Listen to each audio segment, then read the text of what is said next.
So finally Telangana EAPCET 2026 students అందరూ కూడా eager గా వెయిట్ చేస్తున్నటువంటి క్రూషియస్ గా వెయిట్ చేస్తున్నటువంటి ఫేజ్ 1 సీట్ అలాట్మెంట్ కి సంబంధించినటువంటి డేట్ రానే వచ్చేసింది.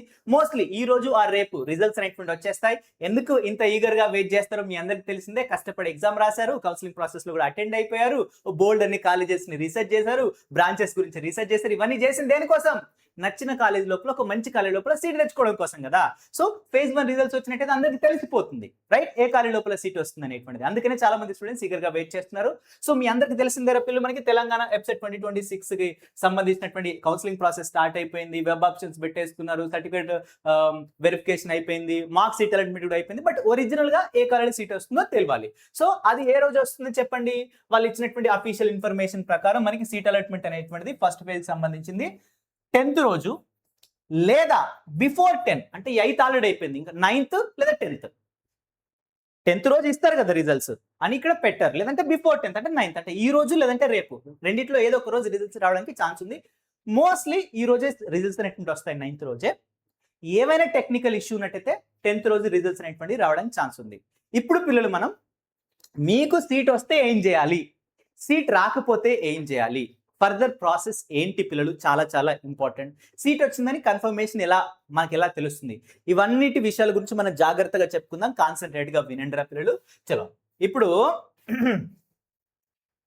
లాస్ట్ ఇయర్ వరకు చూసుకున్నట్టయితే పిల్లలు, గత 2-3 ఇయర్స్ నుంచి ఒకవేళ నీ గనక సీట్ వచ్చినట్టయితే, సీట్ వచ్చినటువంటి పిల్లలకి గవర్నమెంట్ ఏం చేస్తుందంటే ఒక మెసేజ్ పంపిస్తుంది. ఇలాంటి ఒక మెసేజ్ అనేటువంటి పంపిస్తుంది, ఓకేనా. So you are alerted to what మనకి in seat in so and so college and so phase. ఇది సెకండ్ ఫేజ్ సంబంధించిన మెసేజ్, ఫస్ట్ ఫేజ్ అయితే ఫస్ట్ ఫేజ్. సో ఇలాంటి ఒక మెసేజ్ ని పంపిస్తుంది. ఈ మెసేజ్ కనుక మీకు వచ్చినట్టయితే 100% పక్కాగా మీకు ఏదో కాలేజ్లో సీట్ వచ్చినట్టే. ఆ కాలేజ్ డీటెయిల్స్ కూడా ఇక్కడ ఉంటాయి. ఒకవేళ మెసేజ్ రాకపోయినట్టయితే చూడండి, దీంట్లో 2 కేటగిరీ. కొందరికి ఏంటంటే ర్యాంక్ బాగుండదు, ఓకేనా. సో వాళ్ళకి ఫస్ట్ ఫేజ్ లో సీట్ మొత్తమే రాదు. కొంతమందికి ఏంటంటే పిల్లలు ర్యాంక్ బాగుంటుంది, కానీ మొబైల్కి మెసేజ్ రావాల్సిందే, కానీ కొంచెం టెక్నికల్ ఇష్యూ వలనో, లేదంటే ఇంటర్నెట్ సరిగ్గా లేకపోవడం వలనో, విలేజ్ బ్యాక్గ్రౌండ్లో ఉంటే సిగ్నల్ సరిగ్గా లేకపోవడం వలనో మెసేజ్ డిలే అవ్వచ్చు, లేదంటే మెసేజ్ రాకపోవచ్చు. సో మీరు కంగారు పడాల్సిన అవసరం లేదు. సార్ నాకు మంచి ర్యాంక్ వచ్చింది, ఖచ్చితంగా కాలేజీలో సీట్ రావాలి, నాకు మెసేజ్ రాలేదు, మా ఫ్రెండ్స్ అందరికి వచ్చిందని కంగారు పడాల్సినటువంటి అవసరం ఏం లేదు. మీరు అఫీషియల్ వెబ్సైట్లోకి వెళ్ళి చెక్ చేసుకోవచ్చు. సో మెసేజ్ని బట్టి మెసేజ్ వస్తే 100% కన్ఫర్మేషన్, మెసేజ్ రాకపోతే సో ఒకసారి వెబ్సైట్లోకి వెళ్ళి చెక్ చేసిన తర్వాత అప్పుడు 100% కన్ఫర్మేషన్, ఓకేనా, తీసుకోవాలి. ఒకవేళ మీకు పిల్లలు సీట్ వస్తేనేమో మీకు అక్కడ వెబ్సైట్ లోపల చూపిస్తుంది, సీట్ రాకపోతే చూపించదురా నాన్న. చలో, ఇప్పుడు మీకు సీట్ వస్తే ఏం చేయాలి, సీట్ రాకపోతే ఏం చేయాలి అని దాని గురించి మాట్లాడుకుందాం. ఫస్ట్ మనకు if student will get the seat in phase 1, phase 1 లో సీట్ వస్తే ఏం చేయాలి? సింపుల్ రా పిల్లలు, ఫేజ్ 1 లో సీట్ వస్తే వెంటనే మనం వెబ్సైట్లోకి వెళ్ళి పిల్లలు, ఓకేనా, వెబ్సైట్లోకి వెళ్ళి ప్రొవిజనల్ అలాట్మెంట్ ఒక లెటర్ ఉంటుంది, ఆర్డర్, ఓకేనా. ప్రొవిజనల్ ఏంటి పిల్లలు, అలాట్మెంట్ ఆర్డర్ లెటర్ అనేటువంటి ఉంటుంది. మీకు ఏ కాలేజీలో సీట్ వచ్చింది, మీరు సెల్ఫ్ రిపోర్టింగ్ ఎప్పుడు చేయాలి, ఓకేనా, సెల్ఫ్ రిపోర్టింగ్ ఎప్పుడు చేయాలి, ట్యూషన్ ఫీజు ఎప్పటి వరకు కట్టాలి, కాలేజ్ దగ్గరికి వెళ్ళి, ఓకేనా, ఫిజికల్ గా ఎప్పుడు డాక్యుమెంట్లు సబ్మిట్ చేసేసి కన్ఫర్మేషన్ ఇవ్వాలి. వీటికి సంబంధించిన డీటెయిల్స్ మొత్తం ఉంటుంది. ఏమేమి డీటెయిల్స్ ఉంటాయి చెప్పండి?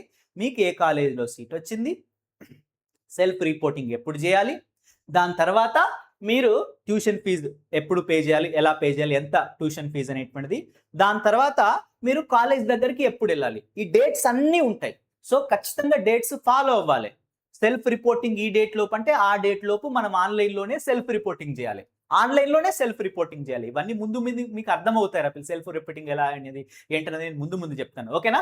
సెల్ఫ్ రిపోర్టింగ్ ఆన్లైన్లోనే చేయాలి. అంటే నా కాలేజ్ నచ్చిందా నచ్చలేదా ఏదో ఒక దాని గురించి అంటే సెల్ఫ్ రిపోర్ట్ చేయాలి మనం.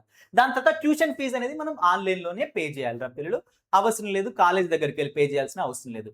సో మీరు ట్యూషన్ ఫీ పే చేసిన తర్వాత పిల్లలు, ఓకేనా, సో సెల్ఫ్ రిపోర్టింగ్ కంప్లీట్ చేసిన తర్వాత సో మనం ఏం చేయాలంటే మనకి ఏ కాలేజీలో సీట్ వచ్చిందో ఆ కాలేజ్ దగ్గరికి వెళ్ళాలి, ఓకేనా. వాళ్ళు టైం ఇస్తారు, ఈ లోపు మా కాలేజ్ దగ్గరికి రావాలి, మీ సర్టిఫికేట్స్ అన్ని సబ్మిట్ చేయాలని. ఆల్మోస్ట్ మీకు సర్టిఫికేట్ వెరిఫికేషన్లో ఏవైతే డాక్యుమెంట్స్ అవసరమైనో అవే డాక్యుమెంట్స్ని, ఒరిజినల్ ఒక సెట్, జిరాక్సులు కొన్ని సెట్లు తీసుకెళ్ళండి. వీలైనంత వరకు ఒరిజినల్స్ ఇవ్వడానికి, ఓకేనా, ఇవ్వకండి రపిల్లు. ఒక టీసీ ఒరిజినల్ ఇవ్వాలి రపిల్లు, మిగిలినవి ఒరిజినల్ ఇవ్వకండి. బికాస్ అవసరం లేదురా పిల్లలు, ఇవ్వాల్సిన అవసరం లేదు గవర్నమెంట్ రూల్ ప్రకారం. బట్ ప్రైవేట్ కాలేజెస్ డిమాండ్ చేస్తాయి. సో దీని పట్ల కొంచెం అవేర్నెస్ ని కలిగి ఉంచుకోండి. అవసరం లేదు, రూల్స్ లో అయితే ఎక్కడ కూడా లేదురా పిల్లలు, టీసీ మాత్రం ఒరిజినల్ ఇవ్వాలి. సో కానీ కొన్ని ప్రైవేట్ కాలేజెస్ కొంచెం బలవంతం చేసేస్తాయి. ఓకేనా? ఎందుకంటే ఫీజు ఒకవేళ అటు ఇటు అయినా కూడా టైం కట్టకపోయినా సర్టిఫికేట్స్ ఆపేద్దామని ఇట్లా చేస్తాయి. సో మీరు ఆ ట్రాప్ లో అయితే పడకండి. రైట్? ఓకే. సీట్ నచ్చితే ఈ ప్రాసెస్ మొత్తం చేయాలి. If you like the seat, నాకు ఆ కాలేజ్ నచ్చింది అనుకుంటే ఈ ప్రాసెస్ మొత్తం చేయాలిరా పిల్లలు. ఫస్ట్ కాలేజ్ నచ్చకపోయినా కూడా ప్రాసెస్ చేయాలి. నేను చెప్తాను, జాగ్రత్తగా వినండి. కాలేజ్ నచ్చితే ఇవన్నీ చేసేస్తాం, నీకు ఎలాంటి ప్రాబ్లం లేదు. కాలేజ్ నచ్చితే ఏ ప్రాబ్లం లేదు. ఫేజ్ 1 లో వచ్చిన సీట్ నాకు నచ్చింది, అదే కాలేజ్కి వెళ్ళిపోతాను అనుకుంటే ఇవన్నీ చేసేసే ప్రాబ్లం లేదు. ఒకవేళ నాకు ఫేజ్ 1 లో వచ్చిన కాలేజ్ నచ్చలేదు, దీనికన్నా బెటర్ కాలేజ్, దీనికన్నా బెటర్ బ్రాంచెస్ లో సీట్ కావాలి అనుకుంటున్నాం. సో అప్పుడు పిల్లలు మనం ఫేజ్ 2 లోకి వెళ్ళాలి. So if the students wanted better college, better branch, so phase 2 లోకి మనం వెళ్ళాలి పిల్లలు. ఫేజ్ 2 లోకి వెళ్ళాలంటే ఏం చేయాలి? అగైన్ కాలేజ్ నచ్చిన వాళ్ళు ఏ విధంగా అయితే ట్యూషన్ ఫీ పే చేస్తారో మనం కూడా ట్యూషన్ ఫీ పే చేయాలి, నచ్చకపోయినా కూడా. And complete online self reporting కూడా కంప్లీట్ చేయాలి. ఓకేనా? And participate in phase 2 by entering in to the web option. College దగ్గరికి వెళ్ళాల్సినటువంటి అవసరం లేదురా పిల్లలు, కానీ ట్యూషన్ ఫీ పే చేయాలి and complete the online self reporting ని కంప్లీట్ అనేటువంటి చేయాలి. ఓకేనా? సో దెన్ అప్పుడు మనం సెకండ్ ఫేజ్ కి పిల్లలు మనకి నోటిఫికేషన్ అనేది ఐ థింక్ 17th నుంచి స్టార్ట్ అవుతుంది కదా సెకండ్ ఫేజ్ లో మళ్ళీ పిల్లలు పార్టిసిపేట్ అనేటువంటి చేయాలి, మళ్ళీ వెబ్ ఆప్షన్స్ ఇవ్వాలి. సో మళ్ళీ సెకండ్ ఫేజ్ సీట్ అలాట్మెంట్ కోసం వెయిట్ చేయాలి నాన్న. ఓకేనా? వెయిట్ చేయాలి నాన్న. So second phase seat allotment కోసం వెయిట్ చేసిన తర్వాత ఒకవేళ ఇఫ్ ఒకవేళ బెటర్ సీట్ వచ్చింది అనుకుందాం, నీకు ఫస్ట్ ఫేజ్ లో వచ్చిన దానికంటే సెకండ్ ఫేజ్ లో వచ్చిన సీట్ బాగా ఉందనుకుందాం. సో అప్పుడు ఏమవుతుందంటే ఆటోమేటిక్ గా ఓల్డ్ కాలేజ్ అనేది క్యాన్సిల్ అవుట్ అయిపోతుంది. పిల్లలు క్యాన్సిల్ అవుట్ అయిపోతుంది పిల్లలు మీకు నచ్చినట్టయితే. ద ట్యూషన్ ఫీజ్ వాటికి ఏదైతే నువ్వు పే చేస్తారో, ఫస్ట్ ట్యూషన్ ఫీ పే చేస్తావు కదా. చాలా మంది అంటున్నారు నేను ట్యూషన్ ఫీ పే చేశాను కదా సార్, మళ్ళీ నాకు రిఫండ్ వస్తుంది ఏంటంటే, ఏం కాదురా పిల్లలు, ఈ ట్యూషన్ ఫీ ఫస్ట్ వచ్చిన కాలేజ్ నువ్వు కట్టినావు కదా, ఆన్లైన్లోనే కట్టినావు కదా, సో అది నెక్స్ట్ కాలేజ్ పిల్లలు వెళ్ళిపోతుంది. సో మీరు కాలేజ్ దగ్గరికి ఎక్కడికి వెళ్ళాల్సిన అవసరం, ఏం చేయాల్సిన అవసరం, అది నెక్స్ట్ కాలేజ్ పిల్లలు షిఫ్ట్ అయిపోతుంది. Right everybody? అచ్చా sir, okay. Next pay only the మీరు జాగ్రత్తగా గమనించండి, కాలేజ్కి ట్యూషన్ ఫీజు అనేది డిఫరెంట్ ఉంటుంది. గవర్నమెంట్ కాలేజ్ కొంచెం తక్కువ ఉంటుంది, ప్రైవేట్ కాలేజ్ లోపల చిన్న కాలేజ్ కొంచెం తక్కువ, పెద్ద కాలేజ్కి ఇంకా ఎక్కువగా ట్యూషన్ ఫీజు అనేది ఉంటుంది. ఫర్ ఎగ్జాంపుల్ నీకు ఫస్ట్ వచ్చిన కాలేజ్కి చలో ఒక 50K అనేది ట్యూషన్ ఫీ అనుకుందాం రా నాన్న. సెకండ్ ఫేజ్ లో వచ్చిన కాలేజ్కి చలో 70K ట్యూషన్ ఫీ ఉందనుకుందాం. సో 50K నువ్వు ఆల్రెడీ కట్టావు కదా, సో రిమైనింగ్ 20K కడితే సరిపోతుంది రా నాన్న మనకి. రైట్? లేదు, ఫస్ట్ ఫేజ్ లో వచ్చినటువంటి వాటిని కాలేజ్ లోపల 1 lakh ట్యూషన్ ఫీ ఉందనుకుందాం. ఫస్ట్ ఫేజ్ లో వచ్చిన దాంట్లో పిల్లలు ట్యూషన్ ఫీ ఎవరికైతే అప్లికేబుల్ అవుతుందో వాళ్ళే కట్టాలి, కొందరికి ట్యూషన్ ఫీ కట్టాల్సిన అవసరం లేదు. ఓకేనా పిల్లలు? సో వచ్చిన మనకి 1 lakh కనుక కట్టినాం అనుకుందాం. సో నెక్స్ట్ వచ్చిన బెటర్ కాలేజ్ లోపల let's say there is only 70K మాత్రమే ఉందనుకుందాం కాలేజ్ ఫీ అనేటువంటిది. రిమైనింగ్ 30K అనేటువంటిది పిల్లలు మీకు రీఫండ్ అవుతుంది. So no need to worry, remaining 30K rupees మీకు రీఫండ్ అనేటువంటిది అవుతుంది. సో ఇది పిల్లలు ప్రాసెస్ మీకు సీట్ వస్తే.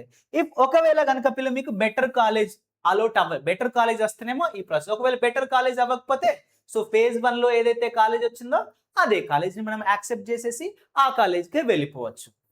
లేదు అనుకుంటే థర్డ్ ఫేజ్కి వెళ్ళాలంటే మళ్ళీ సేమ్ ప్రాసెస్ రానమ్మా, మళ్ళీ సేమ్ ప్రాసెస్, వెబ్ ఆప్షన్స్ చేసి థర్డ్ ఫేజ్ వచ్చేంత వరకు వెయిట్ చేయాలి, మళ్ళీ సేమ్ ఇదే process. Right? Okay. So better college వస్తే ఆ కాలేజీలోకి వెళ్ళిపోండి, బెటర్ కాలేజ్ రాకపోతే ఫస్ట్ వచ్చినటువంటి కాలేజ్ని యాక్సెప్ట్ చేస్తే సరిపోతుంది. ఓకేనా? దెన్ పిల్లలు సీట్ వస్తే ఏం చేయాలో చెప్పుకున్నాం. సో వాట్ ఇఫ్ ఒకవేళ ఫస్ట్ ఫేజ్ లోపల సీట్ రాకపోతే ఏం చేయాలి సార్? సో భయపడాల్సిన అవసరం లేదు, ప్యానిక్ చెందాల్సినటువంటి అవసరం లేదు నాన్న. ఈవెన్ చెప్తున్నాను, 1,00,000, 2,00,000, 3,00,000 వచ్చిన ఏదో కాలేజీలో సీట్ అనేటువంటిది వస్తుంది. మేబీ నచ్చిన బ్రాంచ్లో రాకపోవచ్చు, అంతేగాని లేదంటే ఒకవేళ మీరు వెబ్ ఆప్షన్స్ చాలా తక్కువ ఇస్తే తప్ప లేదు, మీకు ఎంత ర్యాంక్ వచ్చినా సీట్ అయితే వస్తుంది నాన్న. ఏదో కాలేజీలో ఖచ్చితంగా సీట్ వస్తుంది, బోల్డ్ అన్ని కాలేజెస్ ఉన్నాయి. ఈవెన్ 1,00,000 వచ్చినా కూడా సిఎస్లో కూడా వస్తుంది పిల్లలు సీటు. టాప్ కాలేజీలో రాకపోవచ్చు, ఎక్కడో ఏదో కాలేజీలో అయితే సీట్ వస్తుంది. మీరు ప్రాపర్గా వెబ్ ఆప్షన్స్ పెట్టుకోవాలి, ఒక ప్రియారిటీ లిస్ట్ తయారు చేసుకొని. మీకు 60 నుంచి 80,000, 60,000 అంటే ఎక్కువ ఉంటే వీళ్ళని ఎక్కువ పెట్టి 1 lakh దాటిందంటే మినిమం ఒక 300-400 వెబ్ ఆప్షన్స్ పెట్టుకోవాలి, అప్పుడే మీకు వస్తుంది పిల్లలు. మీరు పెట్టుకోకుండా ఉండకండి. ఖచ్చితంగా అన్ని ఆప్షన్స్ పక్కాగా పెట్టుకోవాలన్న. ఓకేనా? సో మీరు ఏం చేయాలి, ఫస్ట్ దాంట్లో రాకపోతే నెక్స్ట్ ఫేజ్ 2 కౌన్సిలింగ్ లోకి మనం పార్టిసిపేట్ అనేటువంటి చేయాలి. ఓకేనా? మళ్ళీ ఫ్రెష్ గా వెబ్ ఆప్షన్స్ అనేటువంటి ఇవ్వాలన్న. సో ఫేజ్ 2 కి సంబంధించినటువంటి సీట్ అల్టిమేట్ వచ్చేంత వరకు వెయిట్ చేయాలి. ఫేజ్ 2 లోపల పిల్లలు మనకి మంచి కాలేజీలో సీట్ వచ్చినట్టయితే అగైన్ మనం ఏం చేయాలి పిల్లలు, సెల్ఫ్ రిపోర్టింగ్ చేయాలి. మనకి ట్యూషన్ ఫీజు అనేటువంటి కట్టాలిరా పిల్లలు. ఓకేనా? సెల్ఫ్ రిపోర్టింగ్ చేసి ట్యూషన్ ఫీజు కట్టేసి ఓకేనా కాలేజ్ దగ్గరికి వెళ్ళి సర్టిఫికేట్ సబ్మిట్ చేస్తే సరిపోతుంది. అండ్ ఇక్కడ కొన్ని మోస్ట్ ఇంపార్టెంట్ విషయాలు చెప్తున్నాను, జాగ్రత్త వినండి పిల్లలకి. If you get seat don't miss the fee payment. మీకు సీట్ వచ్చినట్టయితే ఫీ పేమెంట్ మాత్రం మిస్ చేయకండి. నచ్చిన కాలేజ్ వచ్చినా నచ్చని కాలేజ్ వచ్చినా ఫీ అయితే ఫస్ట్ కట్టాల్సిందే. Online self reporting dead line ఏదైతే ఉంటుందో అది ప్రాపర్గా చెక్ చేయండి. డెడ్ లైన్ లోపే మనం సెల్ఫ్ రిపోర్టింగ్ అనేటువంటి చేయాలి రా పిల్లలకి. అదర్వైజ్ సీట్ అనేటువంటిది రా పిల్లలకి క్యాన్సిల్ అవుతుంది. చాలా important. And students who are satisfied with their phase 1, phase 1 లో ఎవరైతే మనకి సీట్ వచ్చిందో సాటిస్ఫై అయ్యారో వాళ్ళు ఫేజ్ 2 కి వెళ్ళాల్సినటువంటి అవసరం లేదు, క్లోజ్ అక్కడికే. And students who want better college లేదంటే బెటర్ బ్రాంచ్, సో వాళ్ళు ఫేజ్ 2 లోపల మనకి పార్టిసిపేట్ అనేటువంటి చేయొచ్చు మనకి. అండ్ ట్యూషన్ ఫీ ఏదైతే మనం పే చేస్తామో మనకి ఫేజ్ 1 లోపల, సో అది పోదు, ఎక్కడికి పోదురు నాన్న. ఓకేనా? మళ్ళీ నెక్స్ట్ కాలేజీలో వస్తే అట్లా పాత కాలేజీకి పే చేసిన కదా వాళ్ళు మనకి ఇస్తారా ఇవ్వరని అదేం లేదు. సో అది ఆన్లైన్లోనే పిల్లలు మనకి నెక్స్ట్ ఏదైతే కాలేజ్ వస్తుందో దానికి పిల్లలు వెళ్ళిపోతుంది. ఓకేనా? So that's all about this video everybody. ఇంకా ఎలాంటి డౌట్స్ ఉన్నా కూడా కింద కామెంట్ బాక్స్ లో అడగండి. I'm always ready to give the answer. So thank you so much, all the very best and bye bye everybody.